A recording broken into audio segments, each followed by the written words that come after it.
Okay guys, तो आज हम सीखने वाले हैं क्लॉथ सिमुलेशंस की बेसिक्स। ठीक है। अब क्लॉथ सिमुलेशंस क्या होती हैं? जिस तरह कपड़ा आपका एक्चुअल ज़िंदगी में काम करता है उसी तरह की सिमुलेशंस होती हैं। ठीक है, मतलब आपने 3D में कपड़ा किस तरह बनाना है, ठीक है, ब्लेंडर में। तो सबसे पहले मैं क्या करता हूँ, ज़रा इन दोनों को डिलीट कर देता हूँ। क्यूब को हम रहने देंगे आज। हमें काम करते हैं, एक पहले मैं आपको बेसिक्स का एग्जांपल देता हूँ, ठीक है, क्लॉथ सिमुलेशन का। उसके लिए क्या करूँगा, मैं सबसे पहले इसमें टैब जाके एडिट मोड में जाता हूँ और थोड़ा सा बेवल कर देता हूँ, ठीक है, और थोड़े से सेगमेंट्स डाल देता हूँ उसमें। ठीक है, अब मैं करता क्या हूँ कि इसके ऊपर ना एक क्लॉथ गिराते हैं, ठीक है, इस क्यूब के ऊपर। तो सबसे पहले मैं जाके प्लेन ऐड करता हूँ। अब क्लॉथ जो होता है ना, यूजुअली प्लेन, अगर आप प्लेन के साथ क्लॉथ सिमुलेशन करें तो ज़्यादा अच्छा होता है, बिकॉज वो नेचुरल लगता है, क्योंकि कपड़ा जो होता है वो काफ़ी पतला होता है असल में भी। और अगर आप क्यूब लेके क्यूब को बहुत पतला कर दें, ठीक है, मतलब लाइक इसकी जो हाइट है Z करके आप हाइट इसकी छोटी कर दें, इसके साथ भी आप क्लॉथ सिमुलेशन कर सकते हैं, लेकिन यूजुअली प्लेन के साथ ही रिकमेंडेड होता है। ठीक है, जी ऊपर ले आते हैं ऐसे। अब मैं करूँगा क्या कि इस पर क्लॉथ सिमुलेशन लगाता हूँ कि ये कपड़े की तरह इसके ऊपर आके गिरे। ठीक है, बहुत आसान है, आप आराम से समझ जाएंगे। ठीक है, एक मैं आपको सिंपल तरीका बताता हूँ इसका। आप जाके फिज़िक्स प्रॉपर्टीज़ में जाएंगे और इस पर क्लॉथ सिमुलेशन लगा देते हैं। अब मैं अगर इसे प्ले करूँ तो आप देख सकते हैं इसके थ्रू चला जाता है। पहली बात तो ये, बिकॉज इसमें कोलेशन ऑब्जेक्ट कोलेशन नहीं लगा हुआ। अब मैं सिंपली इसको सेलेक्ट करूँगा और इसको कोलेशन लगा दूंगा इसमें। अब एक और मसला नोटिस करेंगे, अगर मैं इसे प्ले करूँ आप देख सकते हैं इसके ऊपर आगे रुक जाता है। ठीक है, अब रुक जाता है। अब इसका रीज़न ये है, क्लॉथ की तरह ये काम नहीं कर रहा ना, इसका रीज़न ये है कि इसमें ना सेगमेंट्स नहीं है। अगर मैं इसको सेलेक्ट करके एडिट मोड में जाता हूँ तो इसमें सिर्फ 4 वर्टिसेस हैं, तो ये बेंड कहाँ से करेगा? इसके पास बेंड करने का कोई तरीका है नहीं। तो मैं सिंपली क्या करता हूँ, राइट क्लिक करके सब डिवाइड करता हूँ और अब इसके 4 आ गए। तो अब मैं अगर प्ले करूँ इसे, आप देख सकते हैं कि इस तरह से कर रहा है। हल्का सा आप देख सकते हैं नीचे से नोटिस नोटिस कर सकते हैं, लेकिन अभी भी बहुत कम सब डिविजन है इसमें। तो मैं इसे अंडू करके ना अंडू करता हूँ और इसे राइट क्लिक सब डिवाइड। और इसके जो, अगर मैं नीचे यहाँ पे जाऊँ सब डिवाइड वाले ऑप्शन में और यहाँ पे जाके मैं नंबर ऑफ़ कार्ड्स को इंक्रीज़ कर दूँ ना, अगर आप देखते हैं नंबर ऑफ़ कार्ड्स को इंक्रीज़ करूँ तो ये जो है इसका, मैं इससे बंद कर देता हूँ फ्लक्स को। अभी आप देख सकते हैं कि इसके नंबर ऑफ़ कार्ड्स जो हैं बढ़ते जा रहे हैं वो। तकरीबन अगर मैं इसे 50 कर दूँ तो इसमें फिर हमें प्रॉब्ली अच्छी एनिमेशन हमें मिलनी चाहिए। ऑल्दो अगर आप जितने ज़्यादा कट्स करते हैं उतना ज़्यादा एनिमेशन आपकी स्लो चलेगी, स्पेशली अगर आपके पास कंप्यूटर जो है थोड़ा स्लो सा है। तो मैं रिकमेंड करूँगा आप अपने हिसाब से लेके चलें। अगर आपका कंप्यूटर स्लो है तो आप कम रखें, अगर अच्छा है तो आप ज़्यादा रखें। अब मैं इसे प्ले करता हूँ, आप देख सकते हैं क्लॉथ की तरह बिल्कुल काम कर रहा है, लेकिन इसमें कुछ मसले हैं कि अगर मैं इसे दोबारा प्ले करूँ, मसला आप ये नोटिस करेंगे। सबसे पहले तो ये बहुत ही इसमें मतलब चौबी सा है, बहुत ही अजीब सा है, मतलब ये शार्प एजेस हैं बहुत ज़्यादा इसमें, उसको हल करना है मसले को। दूसरा मसला जो है ना, जो कि अभी हम हल करने वाले हैं, वो ये है कि अपने थ्रू जा रही है क्लॉथ के। देख सकते हैं क्लॉथ के ना अपने साथ कोलिजन्स नहीं हो रहे, अपने साथ मतलब अपने इसके क्लॉथ के थ्रू चला जाता है ये, और इसकी वजह से काफ़ी बुरा लग रहा है ये। ठीक है, नीचे से आप स्पेशली देख सकते हैं ये क्लॉथ ना इंटरसेक्ट कर रहा है। तो इसको ख़त्म करने के लिए हम सिंपली क्या करेंगे, इसको सेलेक्ट करेंगे प्लेन को। ठीक है, हम पहले जीरो फ्रेम पे आ जाते हैं। नीचे जाएंगे हम और इसमें जाके ना सिंपली हम जाते हैं कोलिजन्स में। कोलिजन में जाने के बाद आपको कुछ ऑप्शंस मिलेंगे। अगर मैं इसे सेल्फ कोलिजन को ऑन करता हूँ ना, अब आप देखेंगे कि अगर मैं इसे प्ले करूँगा तो इसमें जो है कोलिजन अपने साथ होगा और इंटरसेक्ट नहीं करेगा। एक और मैं आपको यहाँ पे चीज़ बताना चाहता हूँ कि ऑब्जेक्ट कोलिजन हैं कि दूसरे ऑब्जेक्ट के साथ कोलाइड करेगा या नहीं। अगर मैं इसको ऑफ करता हूँ तो आप देख सकेंगे कि इसके थ्रू चला जाना चाहिए और इसके साथ कोलाइड नहीं हो रहा। ठीक है, एग्जैक्टली। अगर मैं इसको ऑन करूँ, और एक और चीज़ मैं आपको बताना चाहूँगा, ये जो क्वालिटी है ना, ये क्वालिटी ये है कि जनरली आपकी कोलिजन्स की क्वालिटी कैसी हो, कि आपके कोलिजन्स अच्छे हों, यहाँ पे थोड़ी लो क्वालिटी हों। ठीक है, तो जितना ज़्यादा आप इसे इंक्रीज़ करेंगे तो ज़्यादा टाइम लगेगा आपको रेंडर होने में इस एनिमेशन को, लेकिन आपकी क्वालिटी पर ज़्यादा अच्छी होगी एनिमेशन की। तो अगर मैं इसे प्ले करता हूँ तो आप देख सकते हैं कि अब अपने साथ कोलाइड नहीं कर रहा है एटलीस्ट, मतलब ये एक्चुअल क्लॉथ की तरह काम कर रहा है। अब दूसरा मसला जो था कि बहुत ज़्यादा इसमें शार्प एजेस हैं, उसको हल किस तरह करें हम? उसको हम सिंपली हल करेंगे एक सब डिविजन सर्फेस मॉडिफायर लगाने से। ठीक है, हम सिंपली इसको सेलेक्ट करते हैं, मॉडिफायर्स में जाते हैं, और क्लॉथ जो है ना, क्लॉथ भी बाय द वे एक मॉडिफायर की तरह ही लगता है। ठीक है, अगर इसमें मैं मॉडिफायर लगाता हूँ सब डिविजन सर्फेस, तो और इसके अगर मैं इंक्रीज़ कर दूँ सेगमेंट्स तकरीबन 2 कर दूँ, तो ये आप देख सकते हैं कि चलेगा भी काफ़ी स्मूथ, और ये एनिमेशन जो है इसकी लग भी काफ़ी अच्छी रही है। ठीक है, और चल भी स्मूथ रही है। आप एक और काम कर सकते हैं, अगर आपने कोलिजन की क्वालिटी इंप्रूव करनी है, अगर आपने और आपने सिमुलेशन की जनरली क्वालिटी इंप्रूव करनी है, तो आप सब डिविजन सर्विस मॉडिफायर को क्लॉथ मॉडिफायर से पहले लगा दें। लेकिन अगर अगर मैं लाइक जीरो फ्रेम से आके प्ले करता हूँ, लेकिन अब आप देखेंगे कि काफ़ी जो है स्लो चलेगा। ठीक है, आप देख सकते हैं बहुत स्लो स्लो चल रहा है। ठीक है, तो इसको मैं ज़रा ना ही करूँ तो बेहतर है। अगर वन कर देता हूँ इसे, एक सेकंड, मैं जीरो से स्टार्ट करता हूँ इसे। इसमें ब्लेंडर क्रैश होने का भी काफ़ी खतरा होता है, तो मैं आपको ये करना बिल्कुल भी रेकमेंड नहीं करूँगा। आपने हमेशा सब डिविजन सर्फेस मॉडिफायर जो आपने नीचे लगाना है क्लॉथ मॉडिफायर के। ठीक है, इसकी लेवल्स व्यू पोर्ट इंक्रीज़ कर देते हैं 2 पे, और राइट क्लिक करके शेड स्मूथ कर देते हैं इसे। अब अगर मैं इसे प्ले करूँ तो आप देखेंगे हमारी एनिमेशन काफ़ी अच्छी चल रही है, और इस तरह क्लॉथ की तरह ही बिल्कुल जिस तरह आप एक्सपेक्ट करेंगे उस तरह बिहेव कर रहे हैं। अब एक और चीज़ ये है कि लेट से अगर आपने इस ऑब्जेक्ट को चेंज करना है, लेट से बड़ा कर दें आप, तो फिर उस हिसाब से रिएक्ट करेगा, ठीक है। मतलब जिस तरह आपने करना है, फॉर एग्जांपल अगर आपने कोई टेबल बनाई है, एक सिंपली हम एक काम करते हैं, टेबल बना लेते हैं, बल्कि हम एक मैश सेलेक्ट करते हैं, हम एक क्यूब सेलेक्ट कर लेते हैं, एक्चुअली साइज छोटी छोटी करते हैं इस तरह से यहाँ पे, और हम एक काम करते हैं, इस पर मिरर मॉडिफायर लगा देते हैं सिंपली, और इसका जो मिरर ऑब्जेक्ट है एक्चुअली में एक एम्प्टी ऐड करते हैं जो बीच में बिल्कुल बड़ी होगी, ताकि उस ऑब्जेक्ट पे फिर हमारा ये चार टांगे जो हैं वो इसकी वो हो जाए, मिरर हो जाए। ऑब्जेक्ट को ये सिलेक्ट कर लें एम्प्टी, और इसकी एक्स और वाई एक्सिस दोनों सेलेक्ट कर लें, ठीक है। अब इसकी जो है जी जी थोड़ा ऊपर ले आते हैं, एस शिफ्ट जी थोड़ा स्केल छोटी करते हैं, और इसकी एस जी मतलब जो जी एक्स में स्केल है वो थोड़ा बड़ा कर देते हैं। और अब हम एक काम करते हैं, अब हम सिंपली एक और क्यूब ऐड करते हैं जो कि हमारा ऊपर वाला टेबल का हिस्सा होगा बेसिकली। जी जी इतना स्केल करते हैं, और एस शिफ्ट जी ऐसे इंक्रीज़ कर लेते हैं। अभी हमारी जो टेबल है बन गई है, हम इसको ज़रा थोड़ा ऊपर ले जाते हैं और थोड़ा सा सेटिंग स्केल अप करते हैं। अब यूजुअली अगर आप अभी मैं ऐसे करूँ ना, आप देखेंगे कि इसकी जो एजेस है ना, पहली बात तो ये कोलिजन नहीं लगा हुआ इसमें, तो कोलिजन ऑब्जेक्ट लगा देते हैं इस पर। इस टांगों पे लगाने की ज़रूरत नहीं है, बिकॉज लाइक उनके साथ तो कोलाइड नहीं करेंगी ना ये। लेकिन अगर आप लगा दें तो ज़्यादा थोड़ा बेहतर हो जाएगा, जो एजेस से टच होगा थोड़ा बहुत, तो उसमें थोड़ा रियलिस्टिक आपको इफेक्ट आएगा। कोलिजन ऐड कर लें, आप देखते हैं कैसा लगता है। अभी आप देख सकते हैं एजेस जो है ना काफ़ी शार्प हैं इसकी, ठीक है, मतलब बिल्कुल ही शार्प एजेस हैं, और थोड़ा सा कोना हल्का सा निकल भी रहा है इसका, ठीक है। तो ये बेवल हमने शुरू में भी इसलिए लगाया था, जो पहले मैंने क्यूब बनाया था उसमें मैंने बेवल इसीलिए लगाया था, क्योंकि ताकि उसमें जो है एजेस जो थोड़ी शार्प थोड़ी ज़्यादा वो हों, स्मूथ हो, ठीक है। हल्का सा इसमें बेवल लगा देते हैं फिर हम। अच्छा, एक आप वही प्रॉब्लम नोटिस करेंगे कि अभी बेवल जो है ना मेरा बहुत अजीब सा हो रहा है। उसका रीज़न सिंपली ये है कि हमने कंट्रोल ए दबा के जो अप्लाई नहीं की ट्रांसफॉर्मेशंस, कंट्रोल ए दबाएं और ऑल ट्रांसफॉर्मेशन अप्लाई कर दें, और इन पर भी कर देते हैं कंट्रोल ए ऑल ट्रांसफॉर्मेशंस, ठीक है। अब टैब करके एडिट मोड में जाएँ और इसकी बेवल करेंगे तो जिस तरह आप एक्सपेक्ट कर रहे हैं बेवल होना उसी तरह होगा, ठीक है। इस तरह से हल्का सा कर लेते हैं बेवल, परफेक्ट। अब इसे राइट क्लिक करके शेड स्मूथ भी कर देते हैं। अब अगर हम इसे प्ले करें तो आप देख सकते हैं बिल्कुल अच्छी जिस तरह लाइक आप एक्सपेक्ट करेंगे उसी तरह हो रहा है। तो यूजुअली अगर आपने इवन एक अगर आपने वो बनाना है कोई बेडशीट बनानी है, आपने कोई बेड बनाया उसके ऊपर आपने बेडशीट लगानी है, तो वो भी आप इस तरह से लगा सकते हैं। आर्किटेक्चर विजुअलाइजेशन में यूजुअली काफ़ी ज़्यादा यूज़ होती है, और कमर्शियल्स में भी। इवन आपने लेट्स से अगर गाड़ी है, इनफैक्ट मैं आगे चल के एनिमेशन करेंगे भी कि एक गाड़ी है, गाड़ी के ऊपर कपड़ा लगा हुआ है और आहिस्ता आहिस्ता वो कपड़ा उतर रहा है, तो काफ़ी अच्छी एनिमेशन लगती है उसमें, ठीक है। तो ये यहाँ पे हो गया।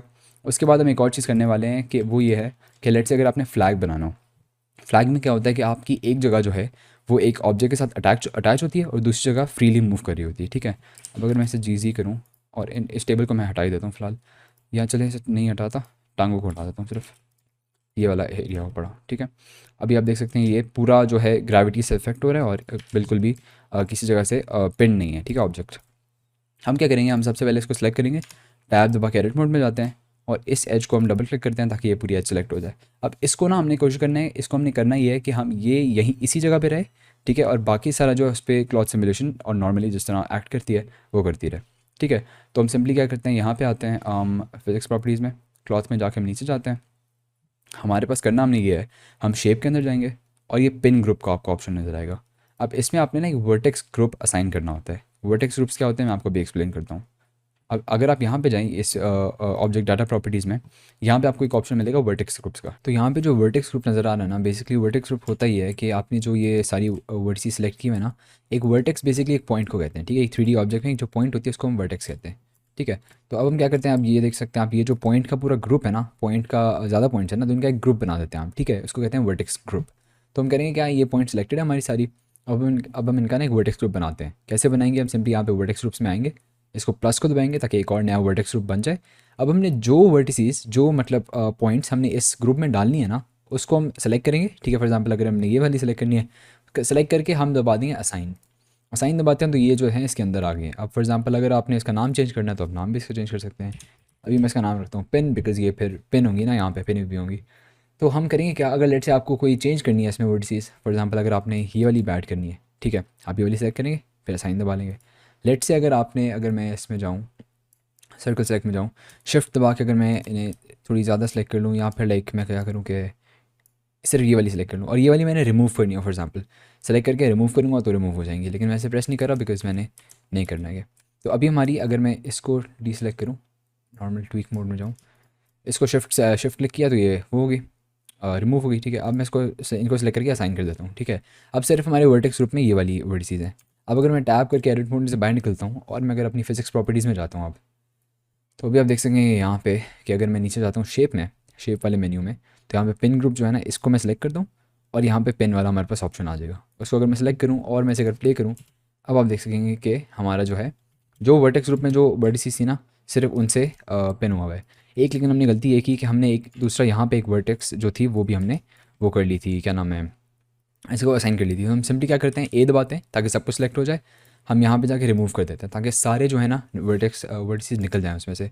अब हम अगर हाँ बाहर निकलते हैं, अब आप देख सकते हैं अगर हम इसे प्ले करें तो सिंपली सारा गिर रहा है, ठीक है।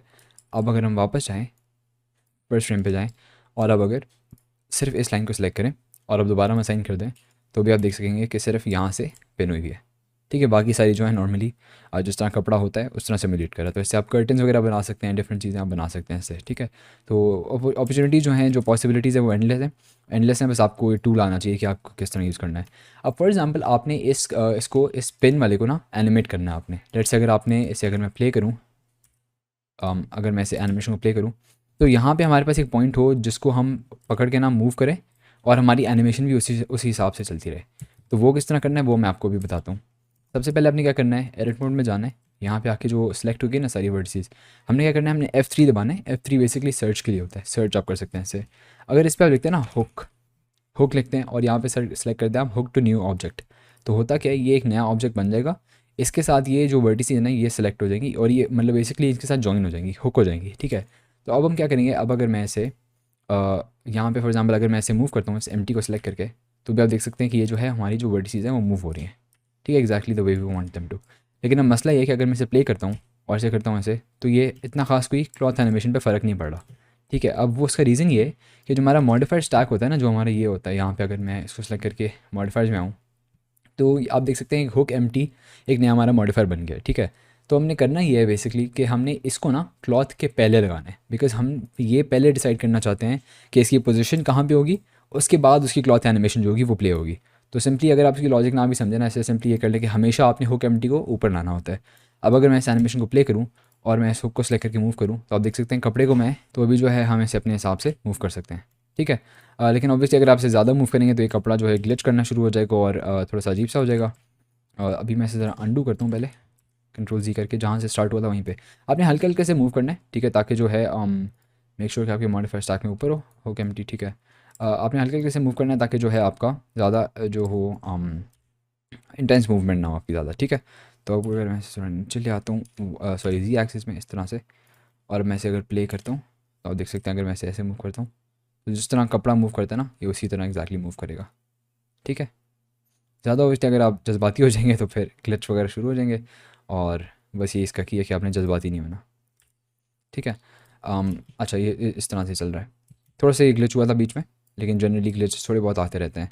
अच्छा एनीवेज, तो ये आपको समझ आ गया। अब हम इससे क्या कर सकते हैं, अब हम यहाँ पे पहली बात एक मसला ये है कि हमारा जो है यहाँ से ऐसा लग रहा है कि कपड़ा जो है हवा में फ्लोट कर रहा है। हम एक चाहते हैं एक ऑब्जेक्ट बनाएं, लेट से अगर एक हम बनाते हैं सिलेंडर बनाते हैं, ठीक है। इसको हम टॉप मोड में जाते हैं, RY90 बाई में रोटेट कर देते हैं ऐसे, और इसको हम मूव करके यहाँ ले आते हैं, उप्स जी दबाना है, यहाँ पे ले आते हैं, स्केल डाउन करते हैं ऐसे तकरीबन थोड़ा इतना, और इसे जो है SX ऐसे स्केल अप करते हैं हम ऐसे, ठीक है। इसका जो है इसकी जो पोजीशन है इसको मैं ज़रा ट्वीक करता हूँ, GX। आपने मेक श्योर करना है कि ये जो हो एक फ्लैट कपड़े की तरह लगे शुरू में, ठीक है। अभी आपका जैसे फ्लैग होता है, फ्लैग की आप उस तरह की एनिमेशन बना सकते हैं। और अच्छा ये सिलेंडर सेलेक्ट करूँगा मैं, उसके बाद मैं एम्प्टी सेलेक्ट करूँगा और कंट्रोल P दबा के इसको पेरेंट कर दूँगा, ऑब्जेक्ट कीप ट्रांसफॉर्म। अब इससे होगा कि क्या क्या, अगर मैं एम्प्टी को मूव करता हूँ तो ये जो सिलेंडर है वो भी हमारे साथ मूव हो रहा है। तो अभी आप देख सकते हैं ऐसा फील हो रहा है कि जैसे अगर मैं इसे प्ले करूँ तो आपका जो है एक सेकेंड, अगर वापस ले जाऊँ मैं इसे, अगर मैं इसको सेलेक्ट करके इसको प्ले करूँ और इसको मूव करूँ, तो आप देख सकते हैं जो कपड़ा है थोड़ा सा ग्लिच कर रहा है, ठीक है, थोड़ा सा जो है स्पीड इसकी आगे पीछे हो रही है, लेकिन जो है इसका ओके तो थोड़ा ज़्यादा ग्लिच करने लग गया है। तो हम ज़रा से 2 मिनट एक काम करते हैं, मैंने ज़रा से अंडू करूँ मैं इसे। असल में क्या था कि शुरू में जो हमने पोजीशन इसकी थी ना, पोजीशन हमने गलत कर दी थी इसकी। आपने ये मेक श्योर करना है कि आपकी जो पोजीशन हो ना, आपका कपड़ा बिल्कुल 100% फ्लैट हो इस तरह से, ठीक है। अभी आपका जो है ना, अब आप इसे अगर मूव करें इसको प्ले करके, तो फिर आपकी जो उप्स एक सेकंड में ज़रा इसमें जाके हुक एम्प्टी को ऊपर ले आऊँ, ठीक है, सिंपली। और अब अगर हम इसे शुरू से प्ले करें, तो अब अगर हम इसे मूव करें तो आप देख सकते हैं कपड़ा हमारा नॉर्मली जिस तरह हम एक्सपेक्ट करते थे उस तरह चल रहा है। लेकिन यहाँ पे आके आपने लेफ्ट क्लिक नहीं करना, आपने राइट क्लिक करना है, ताकि जो पोजीशन हो आपकी वो डिफ़ॉल्ट जो पोजीशन थी ना उसी पे रीसेट हो जाए वापस, ठीक है। तो अब हम दोबारा अपना जो है सिलेंडर ऐड कर लेते हैं RY90, और जो है हम यहाँ पे चाहते हैं, उप्स दोबारा वही मैंने गलती कर दी, स्केल डाउन इस तरह से, और जो है हम इसको SX इस तरह से कर लेते हैं, ठीक है। थोड़ा सा ऐसे हम थिन कर लेते हैं, S Shift X कर लेते हैं हम, ताकि सिर्फ Z और Y एक्सिस में हो इस तरह से, ठीक है। इसको सिलेक्ट करते हैं और फिर दोबारा एम्प्टी को सिलेक्ट करते हैं, कंट्रोल P, जो हमने पहले किया था एग्जैक्टली हम वही चीज़ कर रहे हैं इस बार, और होपफुली इस बार सही काम करेगा। तो अभी अगर हम इसे प्ले करें और हम इसे अगर मूव करें तो आप देख सकते हैं हमारे साथ ही जा रहा है। अब इसका मसला ये होता है, अगर आप बहुत तेज़ मूव करेंगे ना तो फिर ग्लिच करना शुरू हो जाएगा, तो आपने बहुत तेज़ से मूव नहीं करना। अभी आप देख सकते हैं कितना ग्लिच हुआ हुआ है। तो और प्लस में मूव करने के बाद आपने राइट क्लिक करना है, लेफ़्ट क्लिक नहीं करना। लेफ़्ट क्लिक से क्या होगा कि जो पोजीशन उसकी होगी ना वही पोजीशन सेट हो जाएगी इसकी, तो हमने इसलिए ऐसे करना है इसे। अब अगर फॉर एग्जांपल आपने इसे एनिमेट करना है, लेट्स से अगर आपने इसको जो है अगर आपने लेट्स से इसे फॉर एग्जांपल स्टार्ट यहीं से करना है, लेकिन आपने इसे मूव करना है पहले, या फर्स्ट फ्रेम पे जाएँ, ठीक है, आई लोकेशन रोटेशन स्केल, और आप आगे जाएँ, लेट्स से अगर तकरीबन कोई 100 फ्रेम्स आगे जाएँ, और फिर आप इसे तकरीबन कोई वाई एक्सिस में इस तरफ लें। अब ये जो क्लॉथ इसके साथ नहीं आएगा, आपने टेंशन नहीं लेनी उसकी। और प्लस में की फ्रेम लगा दें। अब उसको प्ले करें हम, तो आप देख सकते हैं नॉर्मली जिस तरह हम एक्सपेक्ट कर रहे थे उसी तरह हमारी जो क्लॉथ की एनिमेशन है वो हो रही है, ठीक है। अब इसकी थोड़ी स्पीड आप तेज़ कर सकते हैं, बिकॉज ये तो कुछ ज़्यादा ही स्लो हो गई है, तो हम ठीक है। तो क्लॉथ जो है हमारे साथ आ रहा है। अगर इसे बहुत ही तेज़ करता मैं तो फिर ग्लिच हो जाती। अगर सेलेक्ट से हम 3 फ्रेम्स कर दें, ठीक है, ये आप देख सकते हैं बहुत ही ग्लिच हो गई है। तो एनीवेज तो आपने थोड़ा सा इसका ख्याल करना होता है। तो ये सीन है। बाकी ओवरऑल काफ़ी आप इसमें डिफरेंट चीज़ें कर सकते हैं। फॉर एग्जांपल अगर आपने लेट से कोई वो करना है, कोई गाड़ी रिवील करनी है, जो हम इनफैक्ट हमारा नेक्स्ट प्रोजेक्ट है भी वो, हम करेंगे क्या सिंपली कि हम जो है ये वाला मैं की फ्रेम डिलीट करता हूँ, ठीक है। इसको हम एक लेट से SZ एक्चुअली इसका जो ऑब्जेक्ट में जाएंगे, set origin to geometry, because अभी क्या हो रहा है, अभी अगर हम इसे स्केल अप करते हैं ना जी एक्सिस में, तो ये नीचे से ये इसका ओरिजिन है, इस पॉइंट से वो स्केल अप हो रहा है ऐसे ना। तो हम चाहते हैं इसका जो ओरिजिन है वो ज्योमेट्री जो है ना इसकी, मतलब जो ऑब्जेक्ट है उसके सेंटर में आ जाए। तो हम सिंपली क्या करेंगे, object set origin to geometry. अब देख सकते हैं यहाँ पे अब ये जो ऑरेंज सा डॉट आ गया, ये मतलब इसका ओरिजिन है। अब हम स्केल अप करेंगे तो नॉर्मली इंसानों की तरह स्केल अप होगा। और प्लस में क्लॉथ सिमुलेशंस में यूजुअली जनरली भी रिकमेंडेड होता है, आप जो जब भी कोई चीज़ को स्केल अप करें या कुछ भी करें ना, शिफ्ट कंट्रोल ये दबा के आप ऑल ट्रांसफॉर्मेशन अप्लाई कर दें एक बार, ठीक है। तो अब ज़रा ऐसे हम थोड़ा ऐसे स्केल डाउन करते हैं, कंट्रोल ए ऑल ट्रांसफॉर्मेशंस, ठीक है। अब लेट से अगर हम इस तरह करते हैं कि ऐसे ज़रा हल्का सा GY इस तरह से मूव करते हैं, ठीक है। और अगर हम ज़रा इसकी जो है ऑटो स्मूथ ऑन कर दें इसका, ताकि इसकी शेडिंग थोड़ी बेहतर हो जाए। अभी आप देख सकते हैं कितना बड़ा डिफरेंस आया था, आप देख सकें, एक सेकेंड, अभी कितनी बुरी शेडिंग्स की लग रही है और इसको हमने ऑन किया तो कितना फिट लग रहा है, ठीक है। ऑल्दो इसका बेवल वगैरह हर चीज़ की ख़राब हुई है। इनफैक्ट हम इसको डिलीट करके नया क्यों ना बना लें, बिकॉज काफ़ी ख़राब हो गया था उसकी बेवल और हर चीज़ जो है। इतना आई थिंक ठीक रहेगा। एंड हम इसको ऐड बेवल मॉडिफायर की जगह हम सिंपली ऐसे बेवल कर लेते हैं, टाइम बच जाएगा इससे, इस तरह से कर लें, ठीक है। अब हम क्या करते हैं, अब हम यहाँ पे एक की फ्रेम लगाते हैं।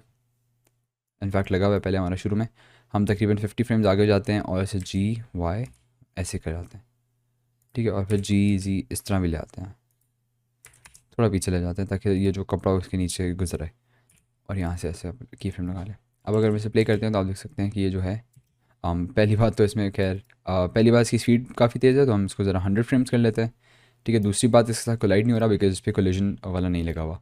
तो इसमें हम सिंपली जाएंगे फिजिक्स प्रॉपर्टीज़ में और एक कोलिजन ऐड करेंगे इसमें, ठीक है। अभी आप देख सकते हैं जिस तरह ये रिवील हो रहा है, इस तरह के आप मज़े की एनिमेशन भी बना सकते हैं। इनफैक्ट मैं थोड़ा सा और लंबा करना चाहूँगा एनिमेशन को, तकरीबन अगर 150 फ्रेम्स हो जाए तो I think it should be fine. जिस तरह गाड़ी की आप इसी तरह हम सिंपली गाड़ी की बनाएंगे, लेकिन गाड़ी का मसला ये आएगा कि गाड़ी में इतने ज़्यादा ऑब्जेक्ट्स होंगे, तो हम क्या सब पे कोलिजन लगाएंगे क्या? सब पे तो ऑब्वियसली कोलिजन नहीं लगा सकते ना, तो बिकॉज अदरवाइज़ बहुत हैवी हो जाएगा। तो उसका हम लो पॉली वर्जन बनाएंगे, श्रिंक रैप मॉडिफायर यूज़ करेंगे उसमें। तो वो मैं आपको थोड़ा इसके स्पेसिफिक्स जो हैं वो मैं बता दूंगा आपको। इतना मुश्किल नहीं है, आसान है, लेकिन लाइक थोड़े से इसमें स्पेसिफिक्स आपको बताने चाहिए। तो इसी तरह उसका जो है रिवील वो होगा, ठीक है। तो अभी के लिए क्लॉथ सिमुलेशंस का आपको जनरली जो आइडिया है वो आ गया कि किस तरह होती हैं। तो होपफुली हम इसका अगले में प्रोजेक्ट करेंगे तो आपको थोड़ा और बेहतर हो जाएगा। मैं रिकमेंड करूँगा आप प्रैक्टिस करें। यूट्यूब पे आप सिंपली सर्च करें क्लॉथ सिमुलेशन एग्जांपल्स या क्लॉथ सिमुलेशन शो रील। उसमें जितनी लोगों ने एनिमेशन बनाई हुई होंगी ना, वो सारी आपको नज़र आ जाएगी। तो उनमें से आप कोई भी चूज़ करके फिर उसको रिक्रिएट करें या फिर अपने आप से आइडिया सोचें या ट्यूटोरियल्स फॉलो करें डिफरेंट, आपके पास काफ़ी ऑप्शन हैं। बस बात यह है कि आपको एक बार टूल आ गया तो आप अपने प्रैक्टिस ही करनी है, अब कुछ है नहीं। और प्लस में इसकी जो और कुछ स्पेसिफिक सेटिंग्स होती हैं, टेंशन कंप्रेशन, थोड़ी सी एडवांस्ड होती हैं, इसलिए मैं इस कोर्स में इसमें मैं नहीं जा रहा इन सेटिंग्स में, और तो ज़्यादा फ़र्क भी नहीं पड़ता इनसे। मतलब अगर आपको बहुत ही कोई स्पेसिफिक सिचुएशन चाहिए, आपको एक स्पेसिफिक टाइप का कपड़ा चाहिए जिसकी जो मतलब एक स्पेसिफिक टाइप से बिहेव करे, तो फिर आपको ये यूज़ करने पड़ते हैं। बस सिंपली आपने जो बात इनमें से याद की रखनी है कि क्वालिटी आपकी जितनी हाई होगी उतना आपकी क्लॉथ सिमुलेशन बेहतर लगेगी। इवन आप अगर नीचे जाते हैं कोलिशन में जाके जितनी आपकी क्वालिटी हाई होगी उतना ज़्यादा आपके बेहतर कोलिशन होंगे, लेकिन जो है आपका फिर टाइम भी ज़्यादा लेगा। तो उसके हिसाब से आपने बैलेंस ट्रेड ऑफ करना होता है, और जनरली बस यही चीज़ें हैं इसमें, ठीक है।